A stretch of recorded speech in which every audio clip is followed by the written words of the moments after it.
Bonjour à tous, cette semaine, petite vidéo où on va voir en fait un truc qui bloque souvent pas mal de monde, c'est comment j'insère une image dans un document Word. Alors, généralement, hein, vous connaissez tous le problème, vous avez un texte, vous voulez insérer une image, et puis c'est le joyeux bordel, il y a tout qui part dans tous les sens, on n'arrive jamais à la positionner comme on veut. Donc on va voir cette semaine comment on fait ça très facilement. Alors avant de commencer, le petit abonnement, le petit pouce de soutien, vous connaissez le délire. Et on commence tout de suite. Alors, j'ai un superbe texte comme ça et je vais décider de mettre une petite image. Alors, je vais rajouter moi une image de la bibliothèque d'images. Hein, je vais prendre, je sais pas, un phoque. J'aime bien les phoques. Je vais choisir celui-là parce qu'il est rigolo. Et je fais insérer. Donc ça pourrait être une image de votre ordinateur. Tiens, on dirait ma voisine en plus. Donc, une fois que vous avez inséré votre image, hein, le souci, c'est que je ne peux pas la déplacer où je veux et ça commence à devenir compliqué à gérer. Alors, ce qu'il faut bien comprendre, c'est quand vous insérez une image pour la première fois, elle va se comporter comme un mot. Je m'explique. Hein. Si je prends le mot également, comme ça ici, que je le sélectionne et que je le fais déplacer hein, avec un simple glisser-déposer, vous avez vu, je peux déplacer un mot comme ça. On l'avait vu dans une autre vidéo. L'image, c'est pareil. La première fois que je la prends et que je la mets dans mon texte, c'est pareil. Vous voyez, elle se comporte comme un mot. Je la prends et je la déplace et elle se déplace de la même manière qu'un mot. Et du coup, ça ne va pas nous arranger.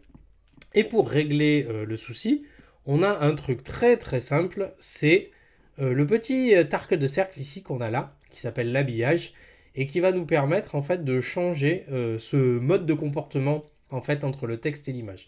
Alors grosso modo, quand vous allez cliquer dessus, par défaut, il va être ici aligné sur le texte, ce qui est un peu le mode mot hein, qu'on a vu jusqu'à présent, et c'est généralement lui qui fout un peu le bordel. Donc en fait, le premier réflexe à avoir quand vous insérez une image, c'est d'aller le changer et de le remplacer par un des 6 qui sont en bas. On a deux groupes qui s'affrontent, on a les 4 premiers, encadrés, adaptés, au travers et haut et bas. Alors les 4 ont certaines nuances, on n'aura pas le temps de les voir aujourd'hui. Et on a aussi devant le texte et derrière le texte, hein, celui-là derrière et devant le texte, les deux derniers, qui constituent le deuxième groupe. Alors grosso modo, les 4 premiers, hein, vous êtes unis par les liens sacrés du mariage. En fait, le texte et l'image vont fonctionner ensemble. Je vais prendre le premier pour vous donner un exemple.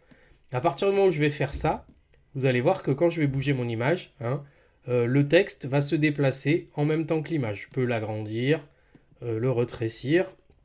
Et vous avez vu, hein, mon texte, lui, va se déplacer et se positionner en rapport avec mon image. Si je me mets ici, si je me mets ici. Hein. Du coup, vous voyez, hein, le texte et l'image fonctionnent en binôme et les deux fonctionnent ensemble. Et ensuite, alors vous avez les 4 premiers qui font ça avec quelques nuances. Hein, vous pouvez les essayer, je n'aurai pas le temps de les développer dans cette vidéo.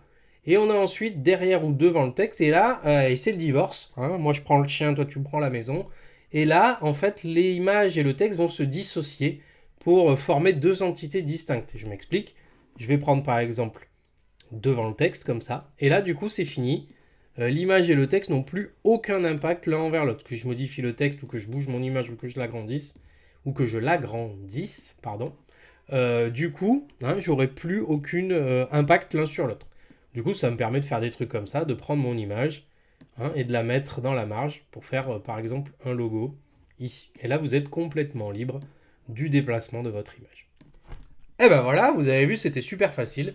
Il suffit de cliquer sur l'arc de cercle quand vous placez une image pour la première fois. Vous dégagez aligné sur le texte qui nous embête. Et vous sélectionnez soit les 4 premiers pour faire fonctionner le texte et l'image ensemble, soit les 2 derniers pour séparer complètement l'image du texte. Voilà, c'est tout pour cette semaine. Moi, je vais vous souhaiter une très bonne fin de semaine, un bon week-end. Si vous avez des commentaires, vous les laissez en bas, ou si vous connaissez un voisin qui a à peu près le même genre de tête, vous pouvez laisser un commentaire en bas de la vidéo. Moi, je vous dis à très très bientôt et bonne fin de journée.